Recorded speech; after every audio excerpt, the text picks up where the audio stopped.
Mas uma das maiores pistas sobre o futuro do dólar americano acabou de surgir. E mais uma vez, quase ninguém na mídia ocidental está falando sobre isso. Porque, enquanto os políticos em Washington continuam insistindo que o dólar vai permanecer dominante para sempre, a China e a aliança dos Brasil, Rússia, Índia, China e África do Sul estão silenciosamente preparando o terreno para algo muito grande acontecer em 2026. Agora, nos últimos anos, um dos maiores rumores que ouvimos é que os Brasil, Rússia, Índia, China e África do Sul vão se unir e formar sua própria moeda para competir com o dólar americano. Especialistas do mercado especularam que a nova moeda seria lastreada em ouro. Esse é um dos principais motivos para a Rússia e China acumularem esse ativo. Rússia e China estão acumulando ouro por um motivo diferente, que explicarei mais tarde no vídeo de hoje. Na verdade, a moeda dos Brasil, Rússia, Índia, China e África do Sul está oficialmente morta. Na verdade, o que ocorre é mais prático, estratégico e perigoso para a dominância financeira dos Estados Unidos da América. A Organização dos Brasil, Rússia, Índia, China e África do Sul vai, silenciosamente, se afastar do dólar americano por meio de comércio real, infraestrutura real e uma moeda respaldada por produtividade real, não por especulação. E quando você vê o plano que a China está seguindo, fica óbvio por que essa mudança está se acelerando e por que mais países ao redor do mundo estão se preparando para aderir ao sistema financeiro dos Brasil, Rússia, Índia, China e África do Sul. No vídeo de hoje, explicarei o plano real para a moeda dos Brasil, Rússia, Índia, China e África do Sul em 2026 e os mecanismos já ativos nos bastidores. E mostrar para você por quê. Isso pode, fundamentalmente, remodelar o futuro das finanças globais. Na semana passada, cobri uma história revolucionária ignorada pela mídia ocidental. Foi lançado um novo sistema de pagamentos dos Brasil, Rússia, Índia, China e África do Sul em 185 países usando a moeda da China como base. A mídia ocidental afirma que o renminbi chinês não é totalmente conversível e, por isso, não pode desafiar o dólar como moeda de reserva.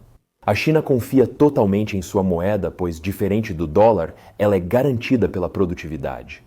No início do ano, o presidente Xi Jinping afirmou que o yuan chinês é hoje a moeda mais forte do mundo, sustentada pela produtividade.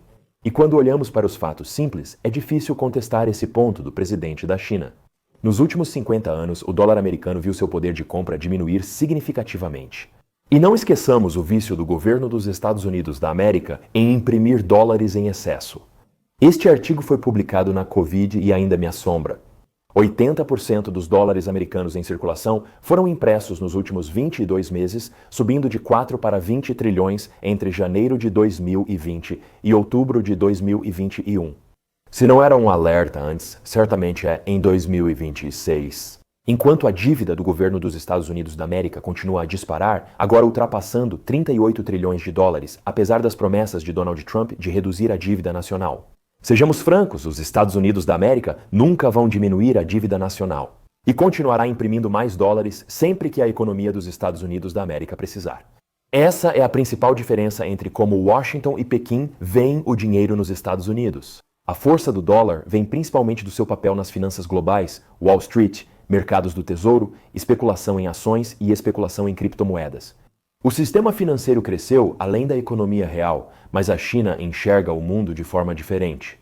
Pequim acredita que uma moeda forte depende da produção, bens, infraestrutura e capacidade industrial reais. Do ponto de vista da China, o que dá valor de longo prazo a uma moeda não é a facilidade com que fundos de hedge podem entrar e sair, mas sim se essa moeda está atrelada à atividade econômica real. Quero que analise este gráfico da manufatura global nos últimos 30 anos. Perceba como, em 1995, os Estados Unidos e o Japão eram os dois maiores fabricantes do mundo.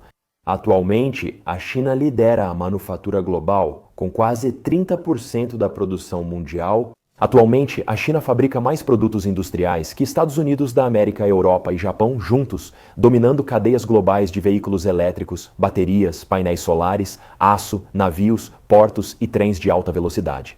A China lidera o comércio mundial com grande vantagem. A moeda da China já é respaldada pelo que mais importa, poder produtivo. Aqui as coisas ficam interessantes, pois é por isso que Donald Trump iniciou a guerra comercial contra a China. Trump reconhece a grande influência da China e tenta impedir seu domínio nas cadeias de suprimentos. O professor da Universidade de Cambridge, Justin Hauga, resume a atitude dos Estados Unidos em relação à China. Por favor, importem mais e exportem menos. Só não importem nada que ajude vocês a inovar e continuem exportando coisas baratas que nós precisamos. Na verdade, vocês poderiam simplesmente comercializar de uma forma que preserve o nosso ego, as nossas indústrias e a nossa dominância.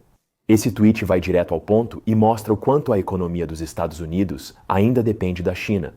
Apesar das tentativas de Trump de impor tarifas e barrar a China, a verdadeira ironia aqui é que o Ocidente se beneficiou enormemente da industrialização da China.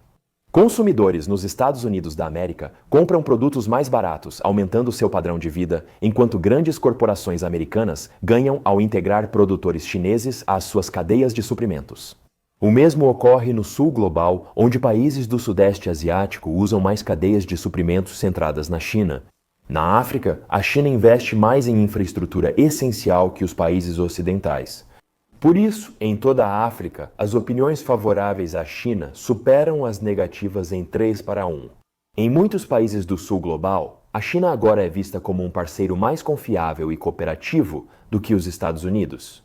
E é por isso que a China e o Brasil, Rússia, Índia, China e África do Sul não estão pressionando por uma nova moeda, e por que a China não tem interesse em copiar o modelo financeiro dos Estados Unidos.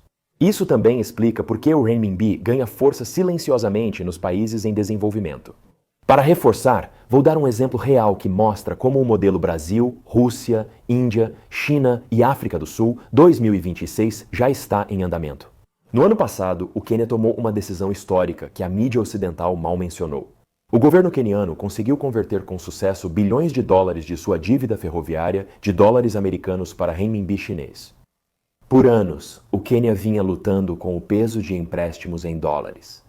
Toda vez que o Federal Reserve aumentava as taxas de juros, o dólar americano se fortalecia e, de repente, países de toda a África eram esmagados por dívidas que já não conseguiam mais pagar.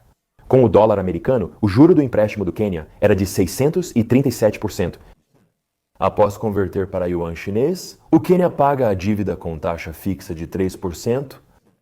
Trocar dívida em dólar por outra, com juros menores em R-dólar. B. Empréstimos. O Quênia reduziu instantaneamente seus pagamentos anuais em centenas de milhões de dólares. Agora, o Quênia tem financiamento estável e previsível vinculado à moeda de seu principal parceiro comercial, a China. E este é o modelo Brasil, Rússia, Índia, China e África do Sul 2026 em ação. Financiamento em moeda local, pagamentos estáveis e desenvolvimento independente da política monetária dos Estados Unidos da América. O Quênia agora pode seguir construindo infraestrutura, expandindo ferrovias, investindo em energia e desenvolvendo a indústria sem temer alta repentina do dólar americano. O resto da África notou. Etiópia, Angola, Egito e Nigéria já usam empréstimos em renminbi. Quando um país escapa da armadilha do dólar, outros tendem a seguir o mesmo caminho. Poucos na mídia ocidental entendem isso, e por isso China e Brasil, Rússia, Índia, China e África do Sul têm um modelo de sucesso para 2026 e depois. Os Estados Unidos fortaleceram seu poder financeiro por meio de Wall Street e do sistema Society for Worldwide Interbank Financial Telecommunication, que obriga o uso do dólar em transações internacionais. Mas, em vez de depender de Wall Street, a China quer se posicionar e posicionar sua moeda como o padrão global para os países em desenvolvimento. E é assim que funciona. A China oferece empréstimos de desenvolvimento em yuan, B, o que obriga todo o dinheiro a passar pelos bancos chineses. Esses empréstimos vêm com a exigência de que empresas chinesas construam as ferrovias, portos, redes elétricas e rodovias. E essas empresas então compram seus equipamentos, tecnologia, maquinário e materiais de fornecedores chineses. Cada empréstimo em renminbi estimula as indústrias chinesas e cria laços econômicos duradouros com o país tomador. Porque uma vez que o projeto é concluído, esse país passa a depender dos padrões chineses, da manutenção chinesa e das rotas comerciais chinesas. Como o empréstimo é em renminbi, todos os pagamentos futuros devem ser feitos nessa moeda. B. O que significa que o país agora precisa manter e negociar mais na moeda da China, além de impulsionar gradualmente a globalização da moeda chinesa. Com uma só ação, a China financia o desenvolvimento, fortalece sua economia, assegura relações duradouras e amplia o uso global de sua moeda. Este é o modelo Brasil, Rússia, Índia, China e África do Sul 2026. Assim, a China está promovendo silenciosamente uma das maiores mudanças financeiras globais atuais. Está perto da produção, com pouco menos de 80 mil onças de prata já em estoque. Calculando a 50 dólares por onça, são 40 milhões de dólares em prata. Após o processamento, o valor pode chegar a 16 milhões de dólares, cerca de 3 vezes o atual valor de mercado da empresa só com esse estoque.